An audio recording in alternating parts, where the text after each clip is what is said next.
Permítanme recordarles que el tiempo de intervención es de 2 minutos. Is 2 minutes for all, and we will have a maximum of 30 speakers. The representatives who are not able to take the floor because of lack of time will be able to upload their statements online for publication on the extranet. I have the honor to call on the President of the 76th session of the General Assembly. You have the floor, Excellency.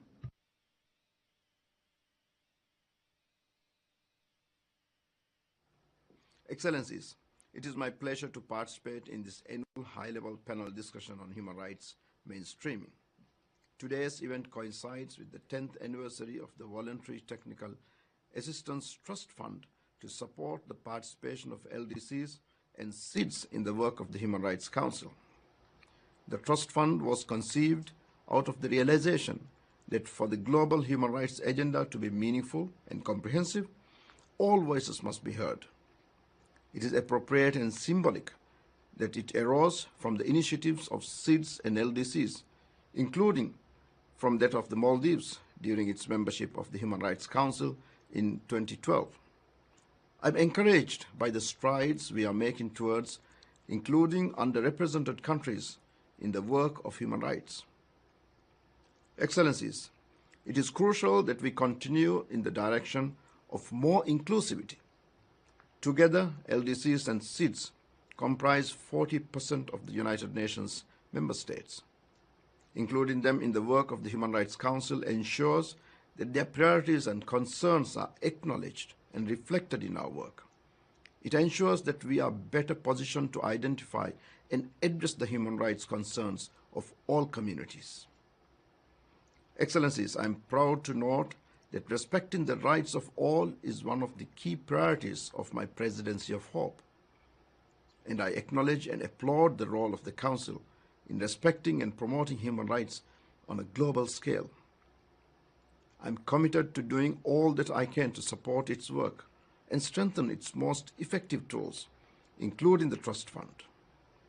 The Trust Fund is now celebrated as a success story in technical cooperation and capacity building in the field of human rights. It has enabled 172 government officials from the 72 eligible LDCs and SIDS to attend the regular sessions of the Council. It has helped us make strides in gender equality with 104 beneficiaries being women.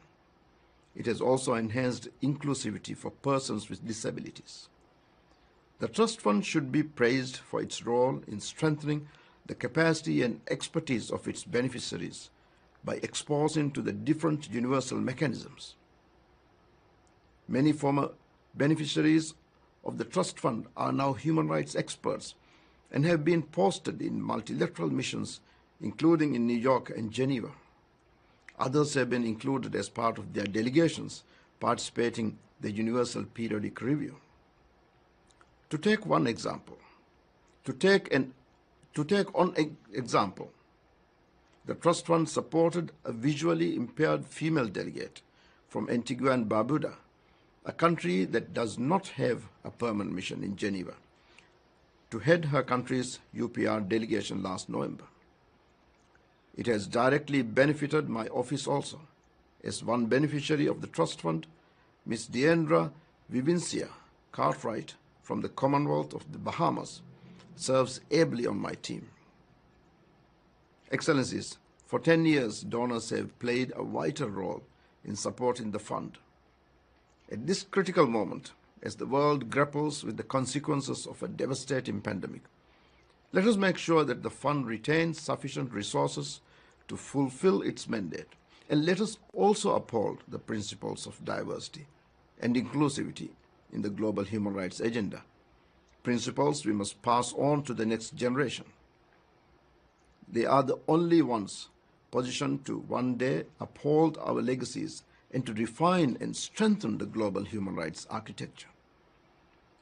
The understanding that youth are critical to continuing the work of multilateralism is why I earlier launched the PGS Fellowship for Hope. Under this fellowship, 8 young diplomats from underrepresented countries have joined my office, where they will gain knowledge and skills to support their nations in the field of multilateralism, including as it relates to the protection and promotion of human rights. It is a fellowship whose values and intentions are fully aligned with those of the Trust Fund. Going forward, we must build on these initiatives. We must endeavor to include all voices in the human rights discussion and agenda. We must make an active effort to include previously underrepresented voices, acknowledging that they too have an equal stake in our dialogues and an equal capacity to make contributions. That is how we will build a just world that secures the human rights of all. And with those sentiments, I wish you all a very productive discussion. I thank you. Muchas gracias. Thank you very much. And with that, I would like to call on the United Nations High Commissioner for Human Rights. You have the floor, Excellency. President of the Assembly, distinguido Presidente del Consejo, Distinguished President of the Council, Director General Tedros, Madame la Secrétaire Générale de l'OIF, Luis Mushikiwabo, Excellencies, dear panelists. I am particularly delighted that His Excellency Abdullah Shahid is participating in this important discussion, and not only because, as President of the General Assembly, he stands for the universality of the United Nations.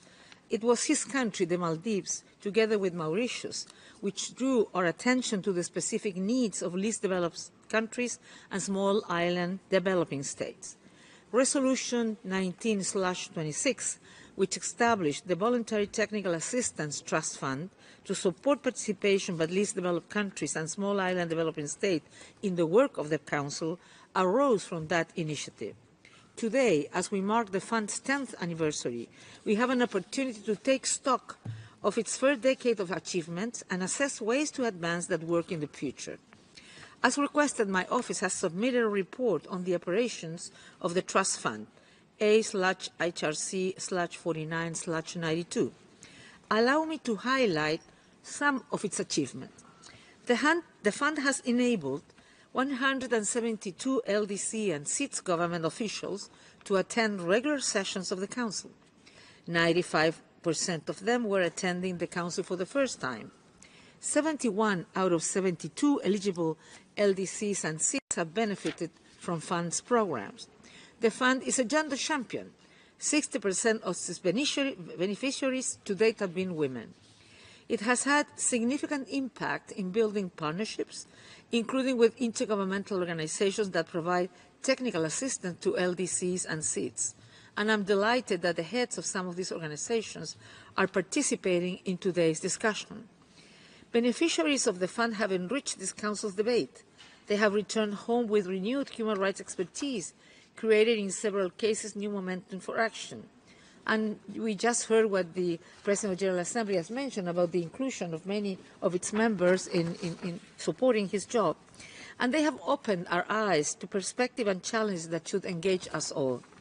Many SITS and LDCs have been instrumental in raising the human rights challenges posed by climate change and advocating the right to a clean, healthy, and sustainable environment. They have helped us engage more powerful, more relevant work. For all this reason and more, we welcome every step towards greater universality. Allow me to cite the case of Samoa. Over the last decade, assistance from the fund meant that 5 women representatives from Samoa have attended the Council's regular sessions. Now Samoa has decided to open a permanent mission in Geneva. We look forward to working closely with Ambassador-designate Tabitha Levy. Excellencies, every step towards more inclusion enriches all of us and advances the rights of all people to raise their voices and participate in global institutions. I want to emphasize my commitment to multilingualism. As a non-native English speaker, I fully understand the injustice and challenges of operating exclusively in one language. J'aimerais saluer les efforts. I would like to commend the efforts made by the International Organization of Francophonie and the cooperation over 20 years in supporting human rights. We continue to deepen our cooperation within the framework of the Council, including initiatives such as workshops with OIF and Interparliamentary to increase the UPR's visibility and impact and to assist states to implement recommendations. Mr. President, despite COVID restrictions, the LDCs and SIDS Trust Fund has been able to support the participation of 19 delegates in 2021, including 15 at the September session, the largest cohort since it was established. I salute all its former delegates, those who are among us and those attending this discussion remotely. Thank you for bringing your perspective, visions and experiences to our work. I also want to thank the 31 donors that support the work of the Fund, which constitutes an excellent example of tangible and concrete capacity building. I look forward to the contribution of speakers and panel, and above all, I look forward to working with the representatives of all states, all peoples, and civil society representatives to further advance justice and human rights. Thank you. Muchas gracias. Thank you very much, High Commissioner. And I now call on the Director General of the World Health Organization, Dr. Tedros Ghebreyesus. Excellencies, dear colleagues and friends, thank you, President Villegas, for the opportunity to open today's discussion. I congratulate Member States for their historic recognition of the right to a clean, healthy, and sustainable environment. Multilateral collaboration such as this is critical to advancing climate justice and environmental protection so that future generations can enjoy unpolluted air, clean water, and food security. Landlocked developing countries and small island developing states are on the front line of extreme weather events and rising sea levels, many without the infrastructure to address these challenges. In 2017, WHO, in collaboration with Fiji's presidency, launched the SIDS Initiative on Climate Change and Health to amplify the voices of health leaders in SIDS, to promote climate-resilient policies, and to triple international investment in climate change and health in SIDS. Last year, WHO hosted the first ever summit on SIDS, environmental health and development. And at COP26, WHO, the UK, and other partners launched a program to build climate-resilient, low-carbon, sustainable health systems. 56 countries have committed to concrete targets for net zero emissions. WHO is committed to supporting landlocked and small island developing states in their efforts to build a safe, healthy, and clean environment for all. I thank you.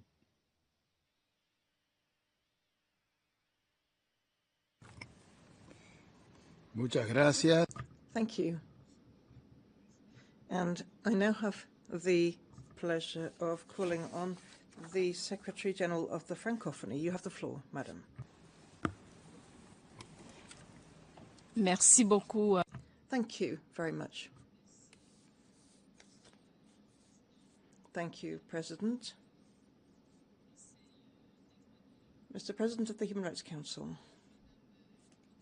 Madam High Commissioner for Human Rights, Madam Secretary General of UNCTAD,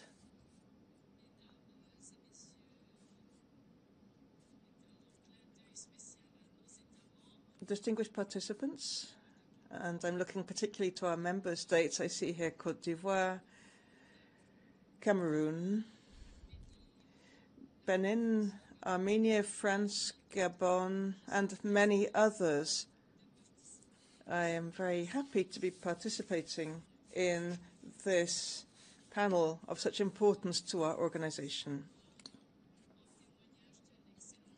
This shows the excellent relationship and cooperation between our organization and the Office of the High Commissioner for Human Rights. I welcome the holding of this high-level panel, which places human rights mainstreaming at the heart of our concerns, looking particularly to the least developed countries and the small island developing states, which represent a number of our member states. They face structural obstacles to development and are particularly vulnerable. The LDCs and the small island developing states face many challenges which hinder their efforts to promote and protect human rights. That is particularly true of women's rights and the rights of girls, particularly in a context where the consequences of COVID-19 could, as we have seen, hinder the return to school of many millions of children. And I thank the President of the General Assembly for mentioning the rights of all. The right of girls to education is a particular concern of mine. The International Convention on the Rights of the Child states clearly that education is a basic right for all children, and yet we see throughout the world that girls still face many challenges and cannot fully enjoy that right. In the least developed countries and the small island developing states, that is all the more true. And yet, enjoying the right to education, as we know, is essential in order that girls and women may develop personally and enjoy economic independence, which is a major challenge for all states, and all the more so for the states that we are discussing here today. The international conference that the Francophonie held in N'Djamena, Chad in 2019 allowed us to set up the Relief Age platform. That is a digital platform with educational free resources on gender equality. It allows exchange of experience among our countries, many of them developing countries. And it allows teachers to incorporate gender equality.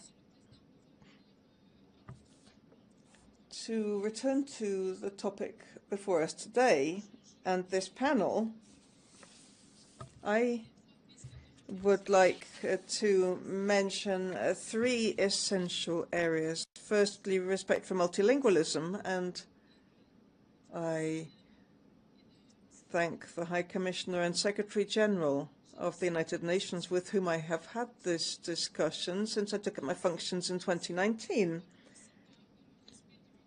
Respect for multilingualism.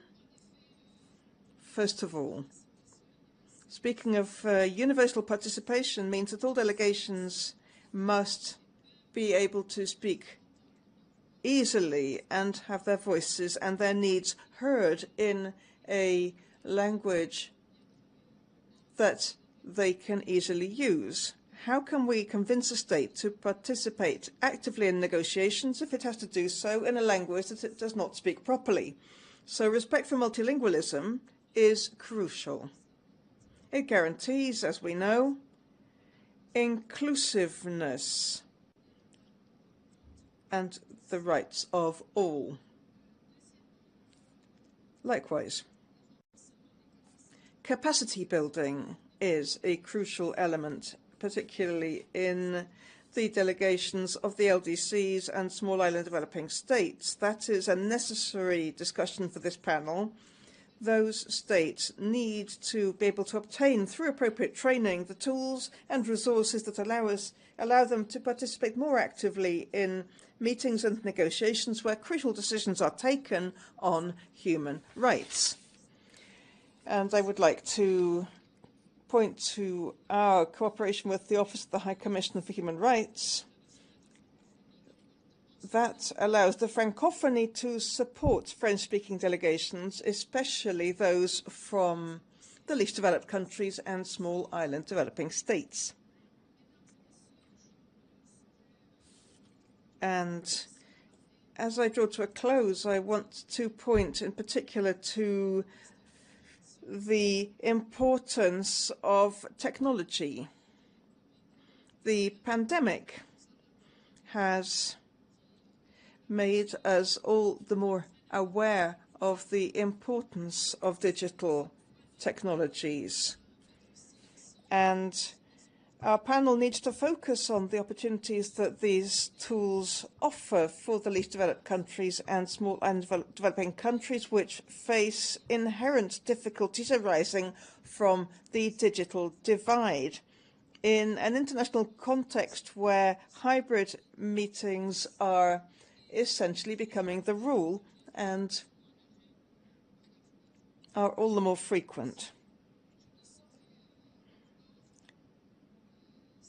In conclusion, I wish to welcome the contribution made by a number of our state's members, 23 states from the Francophone family, which contribute to the Special Trust Fund for the LDCs and small island developing states. And I encourage our members to continue that effort. And I thank you for your attention. Merci beaucoup, Madame. Thank you very much, Madam, for your statement. And I would now like to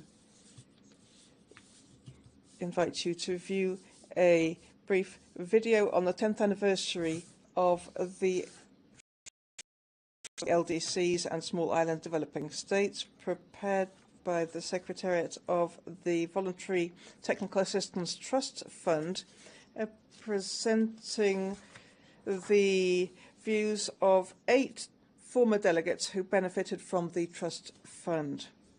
This is a long-term practice in the Council as regards audiovisual materials in plenary. Namely, any visual material must be provided to the Bureau beforehand for consideration and approval. And in keeping with that, the video to be shown on the Trust Fund was presented and reviewed by the Bureau. Let us now see the video.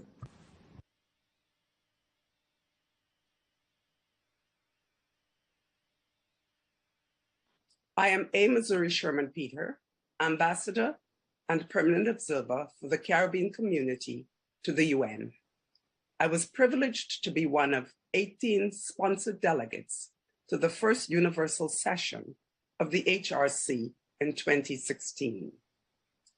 I was the Rapporteur General of the Fund's first regional workshop, convened for the CARICOM region in 2018 in Georgetown, Guyana, with participation of the President of the Human Rights Council, Ambassador Sook. I participated in the workshops for the Pacific, Africa, and Asia. The Fund has supported 32 government officials, including 23 women from the 14 members of CARICOM. None of our members have been left behind. Each one has been supported by the Fund at least once. The Trust Fund's activities and continuous engagement has made a difference in our CARICOM region. I highly commend and urge all to support our Trust Fund, an exceptional champion for LDC SID's participation in the Human Rights Council. I thank you. Hello, I'm Vanessa Moe, and I participated in the 33rd session of the Human Rights Council as representative from Antigua and Barbuda. My participation was facilitated through the SIDS LDC Trust Fund. The Trust Fund is important as it allows visually impaired persons, such as myself, to fully engage in the human rights process. I later went on to present my country's Universal Periodic Review in November 2021. I thank you. Hello, my name is Sheldon Henry, and I'm a diplomat for St. Kitts and Nevis. I participated in the 2019 fellowship, and my experience was such a transformative one. This is why I implore you to continue to support the Trust Fund, as it benefits countries like mine who do not have a presence in Geneva.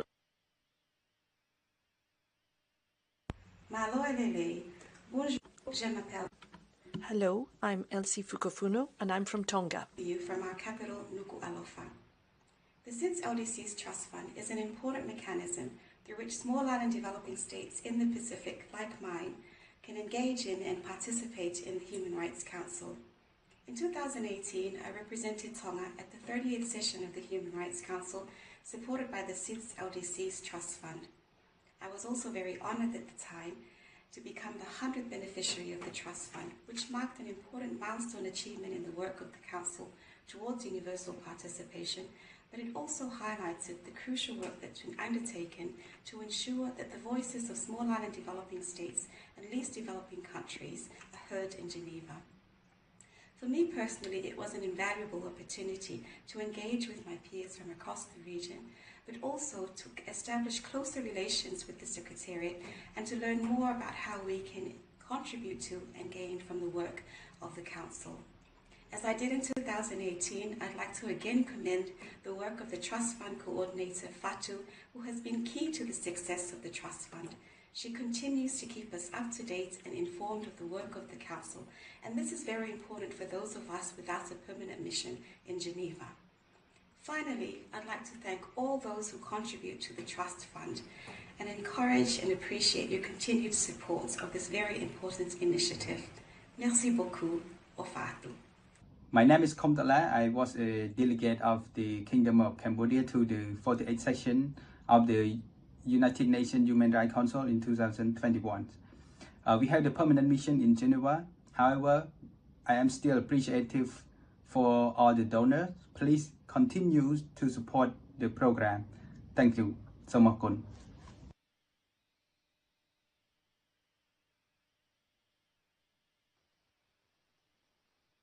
Thank you. My name is Mary Namonokibere, First Secretary in Uganda Permanent Mission in Geneva. I was a fellow in 2019 under the fund and a Rapporteur General for African Group last year. I'm very glad to this Trust Fund for giving me the chance to give expertise and enable me to probably be present in Geneva right now. I serve in our mission. Thank you to the opportunity as a fellow. Thank you to the donors. Thank you to the Secretariat and especially our coordinator, Fatu. Thank you. Hola, soy Cabral Obian,